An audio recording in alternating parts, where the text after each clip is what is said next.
नमस्कार, मैं हूं अमित अजरावत और आप देख रहे हैं जेके संवाद। और आपको बता दें कि ये जम्मू संवाद का ही सिस्टर कंसर्न है।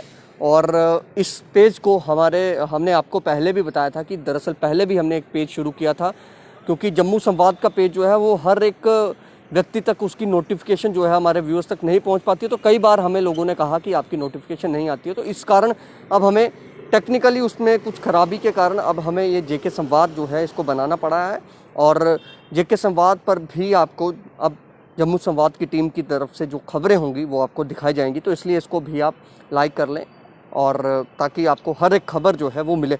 लेकिन इस वक्त एक बड़ी खबर आपको बता दें कि डोगरी के साथ मजाक हर बार क्यों होता है। आखिर क्यों डोगरी जो भाषा है उसके साथ अन्याय की बातें सुनने को मिलती हैं।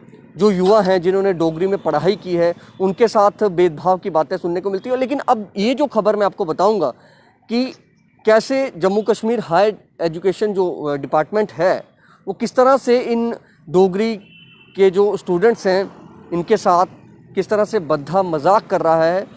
और ये मजाक आप सुनेंगे कि किस तरह से आपका कुछ पोस्ट निकलती हैं एकेडमिक अरेंजमेंट के लिए के बेसिस पर, और सभी कॉलेजेस 5 क्लस्टर यूनिवर्सिटीज़ को छोड़ के और GCW परेड जो है उसको छोड़ के, इनको छोड़ के बाकी सभी जम्मू डिवीज़न के सभी कॉलेजेस में एकेडमिक अरेंजमेंट के बेसिस पर जो है डोगरी के लिए भी पोस्ट निकलती हैं लेक्चरर और टीचिंग असिस्टेंट के लिए। लेकिन जब प्रोसेस पूरा होता है, बच्चों का सिलेक्शन हो जाता है, 32 बच्चे जो हैं वो सिलेक्ट होते हैं इन नौकरियों के लिए, लेक्चरर और टीचिंग असिस्टेंट के लिए।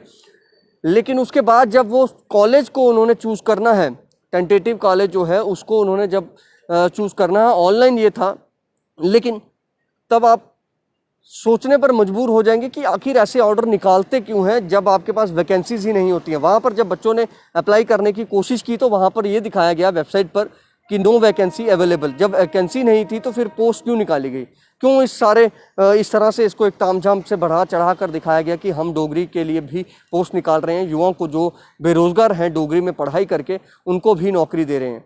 तो इस वक्त मेरे साथ एक ऐसे ही एस्पिरेंट्स हैं या स्टूडेंट कह लें जिन्होंने खुद अप्लाई किया था, उनका भी नाम आया था।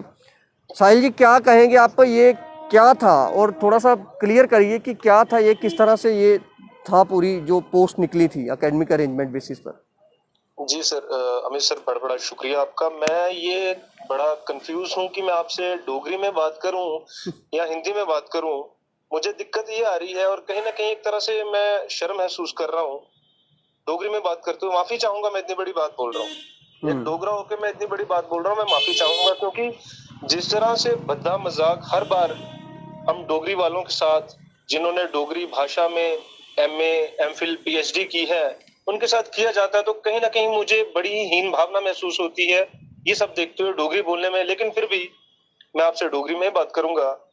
सर वो है कि 11 तरीक मई महीना 2021 की एकेडमिक अरेंजमेंट जड़ा 2021 था ਉਹਦੇ ਸੇ ਫਾਰਮ ਨਿਕਲੇ ਜਿਹੜੇ ਕਾਲਜਸ ਵਿੱਚ ਲੱਗਣੇ ਹੈ ਉਹਦੇ ਵਿੱਚ ਡੋਗਰੀ ਦੇ ਵੀ ਨਾ ਹੈ ਐਜ਼ ਅ ਸਬਜੈਕਟ ਕਿ ਡੋਗਰੀ ਦੇ ਵੀ ਫਾਰਮ ਲੱਗਾ ਦੇਣਾ ਤੇ ਲੈਕਚਰਰ ਤੇ ਟੀਚਿੰਗ ਅਸਿਸਟੈਂਟ ਦੇ ਤੌਰ ਉੱਪਰ ਤੁਸੀਂ ਅਪਲਾਈ ਕਰ ਸਕਦੇ ਹੋ ਅਕੋਰਡਿੰਗ ਟੂ ਯਰ ਜਿਹੜੀ ਤੁਹਾਡੀ ਪੜ੍ਹਾਈ ਹੈ ਉਹਦੇ ਤਾਲੀਮ ਦੇ ਅਨੁਸਾਰ ਤੁਸੀਂ ਜਿਹੜੀ ਉਹ ਫਾਰਮ ਲਾਈ ਸਕਦੇ ਹੋ। ਠੀਕ ਹੈ, ਖੈਰ ਫਾਰਮ ਲੱਗੇ, फीस भी बकायदा भरी, टाइम भी अपना दिता।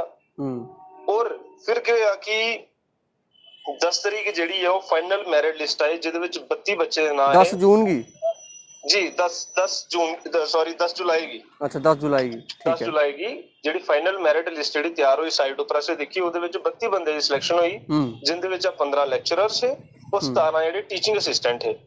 ਉੱਥੇ ਬੋਲਿਆ ਗਿਆ ਕਿ ਜਿਹੜੀ ਤੁਹਾਡੇ ਮਤਲਬ ਕਿ 17 ਤਰੀਕ ਜਿਹੜੀ ਆ ਉਹ ਅਸੀਂ ਪੋਰਟਲ ਖੋਲੀ ਦੇਣਾ, ਉਹਦੇ ਅਕੋਰਡਿੰਗ ਜਿਹੜੇ ਕਾਲਜ ਵਿੱਚ ਵੀ ਤੁਹਾਡੀ ਵੈਕੈਂਸੀ ਹੈ, ਤੁਹਾਡਾ ਮਨ ਉਹ ਪ੍ਰੈਫਰੈਂਸ ਦੇਣਾ ਚਾਹੋ ਤੁਸੀਂ ਦੇ ਸਕਦੇ ਹੋ। ਮਤਲਬ ਕਿ ਇੱਕ ਬੰਦਾ ਜਿਹੜਾ 5 ਕਾਲਜਸ ਵਿੱਚ ਪ੍ਰੈਫਰੈਂਸ ਦੇ ਸਕਦਾ। ਅੱਛਾ, ਉਹਦੇ ਤੋਂ ਕੁਛ ਵੀ ਲੱਗੀ ਸਕਦਾ। ਬਿਲਕੁਲ ਬਿਲਕੁਲ ਬਿਲਕੁਲ, ਜੰਮੂ ਡਿਵੀਜ਼ਨ ਦੇ। ਲੇਕਿਨ ਜਿਹੜਾ ਅਸੀਂ ਸਾਈਟ ਉੱਪਰ ਗਏ, ਅਸੀਂ ਪੋਰਟਲ ਚੈੱਕ ਕੀਤਾ ਤੇ ਉੱਥੇ ਲਿਖਿਆ ਗਿਆ ਕਿ ਟੈਂਟੇਟਿਵ ਕਾਲਜਸ ਵੈਕੈਂਸੀ ਜਿਹੜੀ ਡੋਗਰੀ ਦੀ नो ਵੈਕੈਂਸੀ। अच्छा, डोगरी दी वैकेंसी आई नहीं है। जद डोगरी दी वैकेंसी नहीं ते तुस फॉर्म केड़े बेस उपर ले? तरीका ते हुंदा ना कि वैकेंसी हुंदी ते फी फॉर्म लगदे। ये केड़ा तरीका कि तुस पहले फॉर्म ले लो, पिछों तुस बोली ओड़ो नो वैकेंसी। मतलब क्या ये भाषा डोगरी कन्नै एक बड़ा बड़ा मजाक नहीं है? मेरा सवाल उन्हें लोगों की भी है जेडे बड़ी बड़ी ऑर्गेनाइजेशंस बनाई दी ने डोगरी दे नाम पर और ऑर्गेनाइजेशंस चला दे ने। तुस बड़ी बड़ी गल्लां करदे हो जेडे कोई जलसे होंदे ने या कोई थोड़ियां कवि गोष्ठी होंदियां ने ते बोलदे हो डोगरी भाषा तरक्की करा दी। ਉਹ नो वैकेंसी है ते तरक्की कदी है? नहीं, मैं एक गल सुनाओ साहिल जी, मैं एक गल सुनाओ, ये जेडे इन्हें फॉर्म कड्डे है और भी जेडी सब्जैक्ट होने उहदे च भी होने है? बिल्कुल जी, बाकी सब्जेक्ट भी है ये उनदियां भी जड़ियां पोस्टां जड़ियां 2-2 3-3 4-4 5-5 बक्खरे बक्खरे सब्जेक्ट दियां बक्खरी बक्खरी पोस्टां है ही हैं। लेकिन भाषा डोगरी दी जेड़ी है जदों जेड़ा पोर्टल उन्हें खोलिया ਉਹਦੇ ਵਿੱਚ नोड़ी कोई भी वैकेंसी ਜਿਹੜੀ नहीं है। ਜਿਵੇਂ ਬਸੋਲੀ ਵਿੱਚ 2 ਅੰਗਰੇਜ਼ੀ ਦੀਆਂ 5 ਅੰਗਰੇਜ਼ੀ ਦੀਆਂ ਇਹਦੇ ਵਿੱਚ ਦਿੱਤੀਆਂ ਗਈਆਂ ਜਿਹੜੀ ਸੀ ਉਦਮਪੁਰ ਵਿੱਚ ਮੈਂ ਤੁਸੀਂ ਹਾਈਐਸਟ ਨੰਬਰਿੰਗ ਦੱਸਾਂ। ਉਹਦੇ ਬਾਅਦ 6 ਵੂਮਨ ਕਾਲਜ ਉਦਮਪੁਰ ਵਿੱਚ। ਤੁਸੀਂ ਅਗਰ ਉਦਮਪੁਰ ਵਿੱਚ ਅੰਗਰੇਜ਼ੀ ਦੇ ਦੇ ਸਕਦੇ ਹੋ ਤਾਂ ਕਿਆ ਡੋਗਰੀ ਨਹੀਂ ਦੇ ਸਕਦੇ? ਜਿੱਥੇ ਇੱਕ ਲੈਕਚਰਰ ਜਿਹੜਾ ਉਹ 8-8 ਸਬਜੈਕਟ ਪੜ੍ਹਾਦਾ ਉਹਦੇ ਪਰ ਵੀ ਬਰਡਨ ਪੈਦਾ ਤੇ ਅੰਡਰ ਰੂਲ ਇੱਕ ਲੈਕਚਰਰ ਜਿਹੜਾ ਉਹ 5 ਕਲਾਸਾਂ ਲੈ ਸਕਦਾ ਲੇਕਿਨ ਉਹ 8 ਕਲਾਸਾਂ ਦਵਾਣੇ। ਕੁਤੇ ਇਹ ਤੇ ਨਹੀਂ ਲੱਗਾ ਤਾਂ ਤੁਸੀਂ ਕਿ ਇਹ ਮਜ਼ਾਕ ਕੀਤਾ ਗਿਆ ਤੁੰਦੇ ਕਨੇ ਕਿ ਜੀ ਚਲੋ ਠੀਕ ਹੈ ਫਾਰਮ ਭਰਾਏ ਉਹਨੇ ਬਾਅਦ ਵੈਕੈਂਸੀ ਆ ਕੇ ਵੈਕੈਂਸੀ ਹੈ ਨਹੀਂ ਹੈ। ਤੁਹਾਡੇ ਕਨੇ ਇੱਕ ਗੱਲ ਕੀਤੀ ਕਿ ਬੜੀ ਭਾਰੀ ਹੀਨ ਭਾਵਨਾ ਮਹਿਸੂਸ ਕਰਾਣੇ ਅਸ ਕਿ ਅਸ ਡੋਗਰੀ ਦੇਖੋ ਸਾਡੀ ਆਪਣੀ ਭਾਸ਼ਾ ਡੋਗਰੀ ਹੈ ਉਹਦੇ ਵਿੱਚ ਤਾਲੀਮ ਹਾਸਿਲ ਕੀਤੀ 8ਵੇਂ ਸ਼ਡਿਊਲ ਦੀ ਭਾਸ਼ਾ ਹੈ ਕੋਈ ਐਰੀ ਗੈਰੀ ਭਾਸ਼ਾ ਵੀ ਨਹੀਂ 8ਵੇਂ ਸ਼ਡਿਊਲ ਚ ਬਕਾਇਦਾ ਸੀ ਕਨਸਟੀਟਿਊਸ਼ਨ ਆਫ ਇੰਡੀਆ ਚ ਸਥਾਨ ਮਿਲੇਗਾ। ਏਡੀ ਵੱਡੀ ਸੰਸਥਾ ਬਣੀ ਦੀ ਹੈ ਇੰਨਾ ਜ਼ਿਆਦਾ ਲਿਟਰੇਚਰ ਹੈ ਔਰ ਮੋਰ ਓਵਰ ਇਸੀ ਆਫੀਸ਼ੀਅਲ ਲੈਂਗੁਏਜ ਦਾ ਵੀ ਇੱਕ ਤਮਗਾੜਾ ਤੇ ਜੁੜਦਾ ਕਿ J&K ਦੀ 5 ਲੈਂਗੁਏਜ ਜਿਹੜੇ ਆਫੀਸ਼ੀਅਲ ਲੈਂਗੁਏਜ ਪਿੱਛੇ ਹੀ ਬਣਾਈ ਉਹਦੇ ਵਿੱਚ ਇਹ ਵੀ ਇੱਕ ਲੈਂਗੁਏਜ ਹੈ। ਲੇਕਿਨ ਉਹ ਹਿੰਦੀ ਦੀ ਕਹਾਵਤ ਹੈ ਕਿ ਢਾਕ ਕੇ 3 ਪਾਤ ਗੱਲ ਉੱਥੇਗਾ ਹਿੰਦੀ ਹੈ ਕਿ ਜਦੋਂ ਤੁਸੀਂ ਵੈਕੈਂਸੀਆਂ ਨਹੀਂ ਦੇਣੀਆਂ ਤੁਸੀਂ ਕੰਮ ਨਹੀਂ ਡੋਗਰੀ ਚ ਕੋਈ ਕਰਨਾ ਤੇ ਵੀ ਇੰਨਾ ਆਹ ਤਾਂ ਬੱਚਿਆਂ ਵਾਸਤੇ ਦੇਖੋ ਨਾ ਬੱਚਿਆਂ ਵਾਸਤੇ ਇੰਨੀ ਮਗਜਮਾਰੀ ਕਿਆ ਕਰਾਈ ਕਿਆ ਉਹਨੇ ਇੰਨਾ ਟੈਨਸ਼ਨ ਚ ਪਾਇਆ ਉਹਨੇ ਫਾਰਮ ਵੀ ਭਰੇ। ਜਿਹੜਾ ਬੱਚਾ PhD ਕੰਪਲੀਟ ਕਰਦਾ ਨਾ +2 ਕੋਲ ਲਈਏ PhD ਤੱਕ ਉਹਦੇ 15 ਸਾਲ ਇੱਕ ਵਿਸ਼ੇ ਕੀ ਹੁੰਦੇ ਲੱਗੇ ਲਮਸਮ ਤੁਸੀਂ ਲੈ ਲਓ ਬਰਾਬਰ ਕਿ 15 ਸਾਲ ਉਹਨੇ ਇੱਕ ਸਬਜੈਕਟ ਕੀ ਦਿੱਤੇ ਗਏ। अगर 15 साल एक सब्जेक्ट की दईए उसी रोजगार नहीं मिले कोई अपनी भाषा है तो उन्हें अपने वाली पीढ़ियां या अपने वाले आने वाले बच्चे नहीं आखना कि बेटा डोगरी नहीं पढ़ो ਇਹਦੇ ਚ ਕੋਈ ਜਿਹੜਾ ਉਹ ਥੋੜਾ ਫਿਊਚਰ ਨਹੀਂ ਹੈ ਥੋੜਾ ਕੋਈ ਭਵਿੱਖ ਨਹੀਂ ਹੈ। ਇਹਦੇ ਚ ਮੈਂ ਇੱਕ ਸਵਾਲ ਕਰਗਾ ਮੈਂ ਸੁਣਾਓ ਕਿ ਡੋਗਰੀ ਜਿਹੜੇ ਬੱਚੇ ਕਰਾ ਦੇਣ ਇੰਦੇ ਵਾਸਤੇ ਕੋਈ ਸਰਕਾਰੀ ਨੌਕਰੀਆਂ ਨਿਕਲਦੀਆਂ ਵੀ ਹਨ ਜਾਂ ਨਹੀਂ ਨਿਕਲਦੀਆਂ? ਅੱਜ ਤੱਕ ਕਿੰਨੀ ਨੌਕਰੀਆਂ ਨਿਕਲੀਆਂ? 18 ਸਾਲ ਹੋਈ ਮੋਰ ਦੈਨ 18 ਸਾਲ ਹੋਈ ਅਸੀਂ 8ਵੇਂ ਸ਼ਡਿਊਲ ਦੀ ਭਾਸ਼ਾ ਬਣੇ ਦੇ ਠੀਕ ਹੈ। ਤੁਸੀਂ ਕਿੰਨਾ ਟਾਈਮ ਹੋਈ ਆ ਲੈਕਚਰਰ ਦੀ ਪੋਸਟਾਂ ਕੱਢੇ +2 ਵਿੱਚ ਡੋਗਰੀ ਦੀਆਂ ਮੋਰ ਦੈਨ 8-9-10 ਸਾਲ ਹੋਈ ਠੀਕ ਹੈ। ਪਿੱਛੇ ਤੁਸੀਂ AP ਲਾਏ ਅਸਿਸਟੈਂਟ ਪ੍ਰੋਫੈਸਰ ਲਾਏ ਹਾਇਰ ਐਜੂਕੇਸ਼ਨ ਵਿੱਚ 45 ਲਾਏ ਉਹ 45 ਕਿਉਂ ਲਾਏ? ਉਹਦੇ ਪਿੱਛੇ ਇੱਕ ਬੜੀ ਵੱਡੀ ਕਹਾਣੀ ਉਹ ਤੁਸੀਂ ਫਿਰ ਕੁਦਾ ਮੈਂ ਸੁਣਾਗਾ ਲੇਕਿਨ ਕੋਈ ਬੜੀ ਵੱਡੀ ਜੰਮੂ ਡਿਵੀਜ਼ਨ ਵਿੱਚ ਡੋਗਰੀ ਨਹੀਂ ਬੋਲਣੀ ਤੇ ਬੋਲਣੀ ਕਿੱਥੇ ਹੈ ਜੀ? ਤੁਸੀਂ ਮਹਾਰਾਸ਼ਟਰ ਵਿੱਚ ਚਲੀ ਜਾਓ ਤੁਸੀਂ ਪੰਜਾਬ ਵਿੱਚ ਚਲੀ ਜਾਓ ਬਕਾਇਦਾ ਤੁਸੀਂ ਕਿ ਸਰਕਾਰੀ ਨੌਕਰੀ ਹਾਸਲ ਕਰਨੇ ਕੋਲ ਪਹਿਲੇ ਉਹਦੀ ਸਟੇਟ ਦੀ ਇੱਕ ਪੇਪਰ ਤੁਸੀਂ ਉਹਦੀ ਰੀਜਨਲ ਲੈਂਗੁਏਜ ਦਾ ਪਾਸ ਕਰਨੇ ਪਾਉਂਦਾ ਫਿਰ ਕਿ ਤੁਸੀਂ ਹੱਕਦਾਰ ਹੁੰਦੇ ਹੋ ਉਧਰ ਦੀ ਸਰਕਾਰੀ ਨੌਕਰੀ ਲੈਣੇ ਦੇ। ਲੇਕਿਨ ਸਾਡੇ ਇੱਥੇ ਕੁਛ ਵੀ ਨਹੀਂ। ਕਿੰਨੇ 72 ਵਿੱਚ ਡੋਗਰੀ ਹੈ ਕਿੰਨੇ ਯੁਵਾ ਹੋਣੇ ਜਿਹਨੇ ਡੋਗਰੀ ਚ ਜਿਹੜੀ ਪੜ੍ਹਾਈ ਕਰੀ ਚੁੱਕੇ ਨੇ? ਸਰ ਮੈਂ ਆਖਾਂ ਨਾ ਕੁਛ ਵਿਚਾਰੇ ਤੇ ਐਸੇ ਨਾ ਉਨਦੀ ਕਿਸਮਤ ਇੰਨੀ ਖਰਾਬ ਹੈ ਕਿ ਉਹ ਓਵਰੇਜ ਵੀ ਹੋਈ ਹੈ PhD ਕਰੀ ਓਵਰੇਜ ਹੋਈ ਹੈ ਲੇਕਿਨ ਉਹਨੇ ਕੀ ਡੋਗਰੀ ਭਾਸ਼ਾ ਵਿੱਚ ਰੋਜ਼ਗਾਰ ਹਾਸਿਲ ਨਹੀਂ ਹੋਆ। ਇਹਦੇ ਤੇ ਮੈਨੂੰ ਲੱਗਾ ਪ੍ਰਾਈਵੇਟ ਵੀ ਮੈਨੂੰ ਲੱਗਾ ਦਾ ਕੋਈ ਪ੍ਰਾਈਵੇਟ ਵੀ ਕੋਈ ਇੰਨਾ ਸਕੋਪ ਨਹੀਂ ਹੋਣਾ ਮੈਨੂੰ ਲੱਗਾ ਦਾ ਜਿੱਥੇ ਤੱਕ। ਸਰ ਮੈਂ ਤੁਸੀਂ ਸੁਣਾਣਾ ਕਿ ਗਵਰਨਮੈਂਟ ਨੇ ਮੈਂਡੇਟਰੀ ਕਰ ਦਿੱਤਾ ਕਿ 5ਵੀਂ ਤੱਕ ਜਿਹੜੀ ਆ ਜਾਂ 8ਵੀਂ ਤੱਕ ਰਹੋ ਸਕੂਲਾਂ ਵਿੱਚ ਵੀ ਡੋਗਰੀ ਪੜ੍ਹਾਈ ਜਾ ਪ੍ਰਾਈਵੇਟ ਸਕੂਲਾਂ ਵਿੱਚ। ਤੁਸੀਂ ਮੈਨੂੰ ਇੱਕ ਸਕੂਲ ਦਾ ਛਿੜੋ ਕਿ ਜਿਨ ਕੋਈ ਆਪਣੀ ਐਡਵਰਟਾਈਜ਼ ਕੀਤੀ ਹੋ ਕਿ ਸਾਨੂੰ ਡੋਗਰੀ ਦੇ ਟੀਚਰ ਚਾਹੀਦੇ ਨੇ ਗਿਣਤੀ ਚੋਂ ਕੋਈ ਇੱਕ ਅੱਧਾ ਹੋ ਤਾਂ ਮੈਂ ਉਹਦੇ ਬਾਰੇ ਚ ਕੋਈ ਬੋਲ ਨਹੀਂ ਸਕਦਾ। ਅੱਛਾ ਚਲੋ ਹੁਣ ਅਸੀਂ ਇਹਦੇ ਉੱਪਰ ਅੱਗੇ ਦੁਬਾਰਾ ਇਹ ਜਿਹੜਾ ਪੋਸਟ ਨਿਕਲੀਆਂ ਹੋਈਆਂ ਇਹਦੇ ਮਸਲੇ ਚ तुंदी कुसै कन्नै गल होई हायर एजुकेशन डिपार्टमेंट दे कुसै कन्नै अधिकारी कन्नै कुसै कन्नै गल होई कि तुसें केह् कीता? मतलब एह् मजाक साढ़े कन्नै गै कैं कीता कि पैह्ले आखेआ जी आप पोस्ट तुस अप्लाई करो फिर अप्लाई कर लिया टेंटेटिव कॉलेजेस अपना रेफरेंस दिओ ठीक है प्रेफरेंस देने दे बाद जेह्ड़ा कि उत्थे आखेआ जी नो वैकेंसी। मतलब एह् केह् इहदे मुतल्लिक कुसै कन्नै गल होई तुंदी? देखो समझाया उस बंदे जंदा ਜਿਹੜਾ ਮਤਲਬ ਕਿ ਕੋਈ ਜ਼ਿਆਦਾ ਮੈਚੁਰ ਨਹੀਂ ਹੋਇਆ, ਜਿਹਦੀ ਇੰਟੈਲੈਕਚੁਅਲ ਨਹੀਂ ਹੈ, ਜਿਹਦੀ ਪੜ੍ਹਾਈ ਉਸ ਤਰਦੀ ਨਹੀਂ ਹੋਇਆ, ਇੱਕ ਨੋਡਲ ਆਫਿਸਰ ਲੈਵਲ ਦਾ ਬੰਦਾ ਜਿਹੜਾ ਪਹਿਲੇ ਫਾਰਮ ਮੰਗੀ ਲੈਂਦਾ ਤੇ ਪਿੱਛੋਂ ਸੀਟਾਂ ਦਿੰਦਾ, ਉਹਦੇ ਪਰ ਕੀ ਬੋਲਣਾ ਸੀ। ਪਹਿਲੇ ਤੇ ਵੈਕੈਂਸੀਜ਼ ਹੁੰਦੀਆਂ ਨਾ, ਪਹਿਲੇ ਵੈਕੈਂਸੀਜ਼ ਕ੍ਰੀਏਟ ਕੀਤੀ ਜਾਂਦੀਆਂ, ਪਹਿਲੇ ਸ਼ਨਾਖਤ ਕੀਤੀ ਜਾਂਦੀ ਕਿ ਡੋਗਰੀ ਦੀ ਇੰਨੀ ਵੈਕੈਂਸੀਜ਼ ਹੈ ਨਾ ਫਲਾਣੇ ਕਾਲਜ ਵਿੱਚ, ਉਹਦੇ ਅਕੋਰਡਿੰਗ ਫਾਰਮ ਲਿਖੇ ਜਾਂਦੇ। ਇਹ ਥੋੜੇ ਰੈਵਨਿਊ ਥੋੜੇ ਜਨਰੇਟ ਕਰਨਾ ਹੈ ਕਿ ਤੁਸੀਂ ਜੀ ਮਾਰਾ ਫਾਰਮ ਜਿੰਨੇ ਲੱਗਦੇ ਲਾਈ ਲਓ ਤੇ ਪਿੱਛੋਂ ਸੀਟ ਨਹੀਂ ਦੇਣੀ। ਅੱਛਾ, ਕਿੰਨੇ ਦਾ ਫਾਰਮ ਹੈ ਇੱਕ?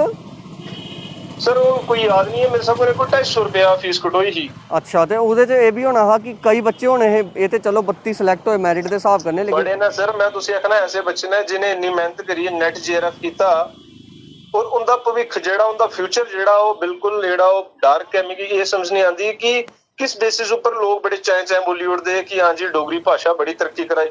ਬਿਲਕੁਲ ਮੰਨਣਾ ਤਰੱਕੀ ਕਰਾ ਦੀ, ਲੇਕਿਨ ਉਹ ਕਰਾ ਦੀ ਸਿਰਫ ਸੋਸ਼ਲ ਮੀਡੀਆ ਪਰ, ਉਹ ਕਰਾ ਦੀ ਸਿਰਫ ਜਲਸਿਆਂ ਦੇ ਵਿੱਚ, ਉਹ ਕਰਾ ਦੀ ਸਿਰਫ ਕਵੀ ਗੋਸ਼ਟੀ ਵਿੱਚ। कागजी तौर पर करा दी तरक्की, जमीनी तौर पर भाषा डोगरी कोई तरक्की नहीं करा दी है। ये सच्चाई है। और इधर जिंदा ज्यादा सबूत में असें तुसी सुनाई उड़िया कि नो वैकेंसी फॉर डोगरी, जब वैकेंसी करनी तो जनाब फिर फॉर्म लेने का क्यों चित्ते बनता। चलो ठीक है जनाब, अस भी दिखने हुण अधिकारी के गलांदे ने इहदे उपर, अस कोशिश करगे उंदे कन्नै गल करने दी। ते धन्यवाद सर, बहुत बहुत शुक्रिया। तो ये एक यूथ हैं जिन्होंने डोगरी में पढ़ाई की है और आज ये इस तरह से मजबूर हैं कि इनको समझ नहीं आ रही है। मामला आपने बेहतर समझ लिया कि किस तरह से हायर एजुकेशन डिपार्टमेंट जो है वो वैकेंसी निकालता है एकेडमिक अरेंजमेंट बेसिस पर कि जम्मू डिवीज़न के कॉलेजेस में सिर्फ 5 क्लस्टर यूनिवर्सिटी जो कॉलेजेस हैं उसके अंडर जो आते हैं वो छोड़ के, और जो GCW परेड है उसको छोड़ के बाकी सभी कॉलेजेस जो हैं जम्मू डिवीज़न के अंडर आते हैं, उनके लिए ये वैकेंसीज थी। लेकिन जब कॉलेज का प्रेफरेंस देने की बारी आई, मेरिट में बच्चे सेलेक्ट हो गए, हाँ जी ये 32 बच्चे हैं, आप सेलेक्ट हो गए उस नौकरी के लिए, अब आप अपने प्रेफरेंस दीजिए कि किस किस कॉलेज में आप जाना चाहेंगे। उसमें से एक कॉलेज जो है, आपने 5 कॉलेज सेलेक्ट करके देने थे, एक कॉलेज आपका सिलेक्शन होनी थी, लेकिन जब वो फॉर्म भरने की बारी आई तो वहाँ पर नो वैकेंसी फॉर डोगरी बता दिया गया। मतलब अब सवाल ये है, आखिर ये जो नोडल ऑफिसर थे किस आधार पर इन्होंने वैकेंसी एडवर्टीज़ की? अगर वैकेंसी नहीं थी तो फिर क्यों इन बच्चों को जो है ये फॉर्म भरवाए गए, क्यों इनको एक तरह से सबक दिखाए गए और एक ऐसा मजाक इनके साथ किया। मतलब ये अक्सर ये डोगरी के साथ हो रहा है। और डोगरी लैंग्वेज की अगर हम बात करें, बड़े बड़े वादे, बड़े बड़े दावे, यहाँ पर कई ऐसी ऑर्गेनाइजेशंस हैं जो कहती हैं हम डोगरी के लिए काम करते हैं, सेल्फ स्टाइल्ड बन गए हुए हैं लोग आजकल, कुछ नेता बन गए हुए हैं जो डोगरी के लिए काम करने की बातें कहते हैं, लेकिन ज़मीनी स्तर पर कुछ नहीं है, ज़मीनी स्तर पर ज़ीरो है।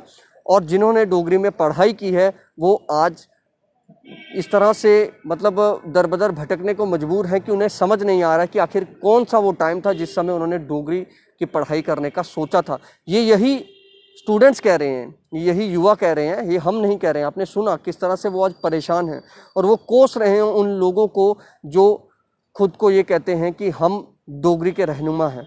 अगर आप डोगरी के रहनुमा होते तो इस तरह से आज इन पढ़े लिखे डोगरी पढ़े लिखे